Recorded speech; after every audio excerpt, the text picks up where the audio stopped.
जय जगन्नाथ। 12 मासरे 13 पर्व आम जगन्नाथ परंपरा रही।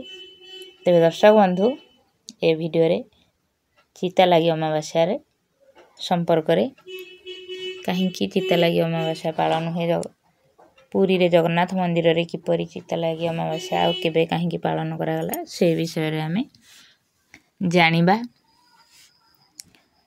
आम ओडिशा रे अनेक पर्व पूर्णिमा अमावास्या एकादशी और संक्रांति रे पालित हुए। अधिकांश अमावास्या मध्य महान दिन भावे परिगणित। एही अमावास्या मध्य रे चिता लगी अमावास्या हेउची प्रधान अमावास्या।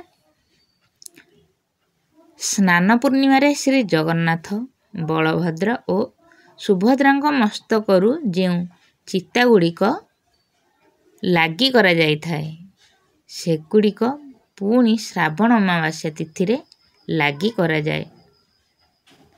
नाना रत्न रे निर्मित चिता जनसमाजर मंगल पाई प्रभुंक ललाट रे श्रावण अमावास्या रे लागी करा जाए।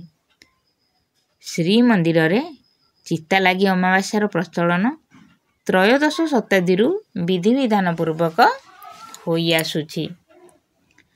लांगुला नरसिंह देव गौड़ साम्राज्यर राजधानी लक्ष्मणावती को जय करिबा परे संभवतः 3 ठाकुरंक मस्तकरे चिता लागी कराइथिले। परवर्ती समय रे एही चिता गुड़िक स्नान पूर्णिमा ठारू श्री गुंडीचा सरिवा पर्यंत मंदिरर भंडार गृह रे रखा जाउथिला। उभा यात्रा शेष हेबा परे महाप्रभु रत्नसिंहासन रे विजे करिवार अल्प दिन परे एक शुभ तिथि रे पुणी चिता गुड़िक प्रभुंक ललाट रे लागी करा जाउथिला। श्रावण मासर अमावास्या दिनटी विष्णु पूजा लागी प्रकृष्ट दिन होइथिबारु ठाकुर राजांक निर्देश रे सेही दिनटी चिता लागी अमावास्या नाम रे ख्याति लाभ करिथिला।